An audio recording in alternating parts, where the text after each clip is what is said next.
Hello everyone, my self देव मिश्रा। हमने ये question दिया था, ये हार्डी बेनबर्ग इक्विलिब्रियम का क्वेश्चन है। ठीक है,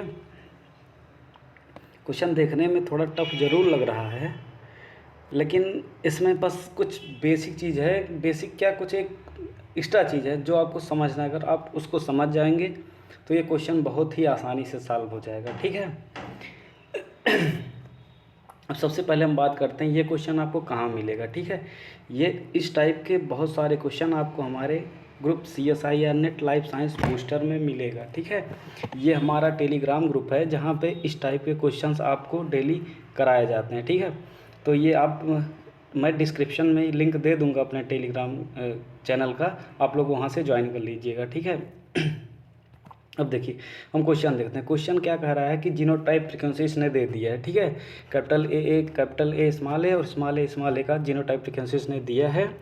उसके बाद एक्सपेक्टेड फ्रीक्वेंसी पूछ रहा है कि रैंडम मेटिंग के बाद, ठीक, और किसकी कैपिटल ए की, कैपिटल ए की और स्मॉल ए की। ठीक है, और क्वेश्चन में एक चीज़ और लिखा है कि P equal to frequency of capital A और Q equal to frequency of small A. जो हम जनरली लेते हैं P और Q लेते हैं लीली फ्रीक्वेंसी ना हार्डी बेनबर्ग में, इसने दिया है कि यहाँ पे हमने कैपिटल ए और स्मॉल ए करके लिया है। ठीक है, तो उससे कोई दिक्कत नहीं, कुछ भी ले सकते हैं आप। ठीक, अब हम आगे बढ़ते हैं। ये क्वेश्चन जो कह रहा है, पहले हमने सब कुछ लिख लिया। ठीक, क्वेश्चन हमने लिख लिया। अब क्या कह रहा है कि क्वेश्चन में क्या कहा है, देखिए सबसे पहले अगर क्वेश्चन को हम देख रहे हैं तो ये कहीं समझ में नहीं आ रहा है, कहीं पे ऐसा मेंशन भी नहीं किया है ये हार्डी बेनबर्ग का क्वेश्चन है। ठीक है, लेकिन एक टर्म इसमें लिखा है कि after a single generation of random mating ना, अगर रैंडम मेटिंग की बात इसने कर दी है तो ये हार्डी बेनबर्ग की ही कंडीशन में दिखता है कि वहाँ पर रैंडम मीटिंग होती, इसलिए हार्डी बेनबर्ग का ही ये क्वेश्चन है। ठीक, अब इसको हम किस तरह से सोच सकते हैं, देखिए हार्डी बेनबर्ग इक्विलिब्रियम यही है, P square plus Q square plus 2PQ equal to 1। ठीक, और इसके हिसाब से क्वेश्चन के हिसाब से हम क्या सोचेंगे कि capital A plus small A square equal to capital A square plus 2 capital A plus small A square equal to 1। ठीक, कुछ भी हम सोच सकते हैं, मतलब चाहे PQ ले लीजिए चाहे कैपिटल ए स्मॉल ए ले लीजिए। ठीक, अब देखिए अगर हम सोचें कि जो ए है उसकी फ्रीक्वेंसी हमें कहाँ कहाँ से मिल रही, यही इस क्वेश्चन में सोचना था।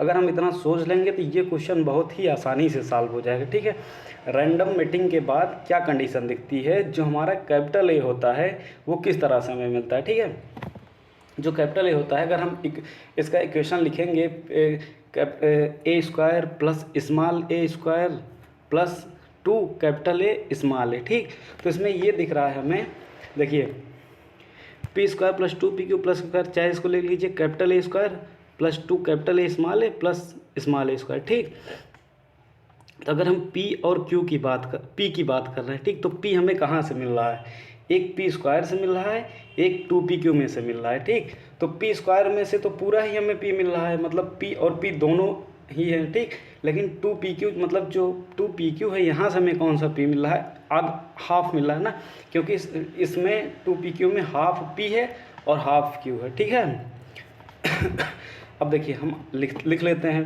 कि A equal to frequency of capital A, क्योंकि हमने P की जगह A ले लिया तो हमने A लिख दिया कि A equal to frequency of capital A plus half of frequency of capital A small A, मतलब हेट्रोजाइगस वाले में से हमें आधा मिल रहा है कैपिटल ए। ठीक, और जो शुरू वाला है जो हेट्रोजाइगस नहीं है ए स्क्वायर है, वहाँ से हमें पूरा मिल जा रहा है। ठीक, तो वहाँ से हमने पूरा लिख दिया फ्रीक्वेंसी ऑफ कैपिटल ए। ठीक, अब क्वेश्चन में हमें दिया है, इसने क्या दिया है कि frequency of genotype capital A की जीनोटाइप फ्रीक्वेंसी 0.4 दिया है, और genotype frequency capital A small heterozygous की 0.16 दिया है, और स्मॉल ए की 0.16 दिया है।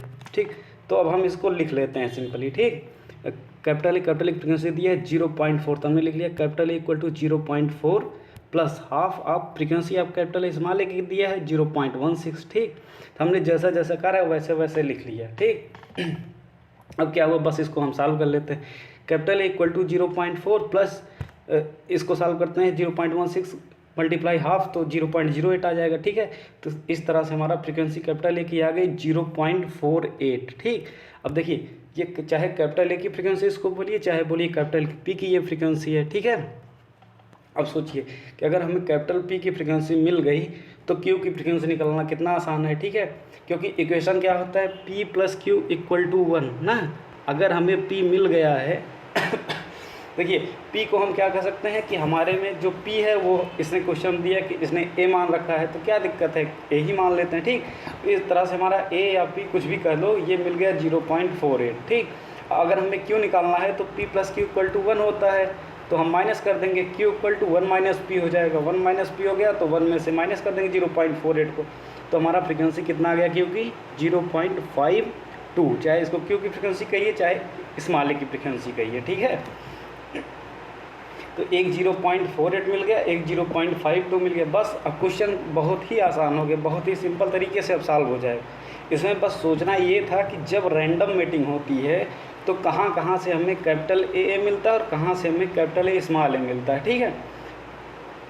अब देखिए कैपिटल ए निकालने के लिए फिर से हम एक बार रिवीजन कर दे रहे हैं कि जो कैपिटल ए निकालना है, इसमें क्या हो रहा है कि जब हम इक्वेशन लिखते हैं तो जो पी स्क्वायर है, ठीक, यहाँ से हमें पूरा ही पी मिल जा रहा है, ठीक, लेकिन 2pq में से क्या मिल रहा है, जैसे pq, इसको हेटेरोजाइगस कंडीशन को pq अगर हम समझते हैं तो यहाँ से हमें आधा p मिल रहा है और आधा q मिल रहा है, ठीक।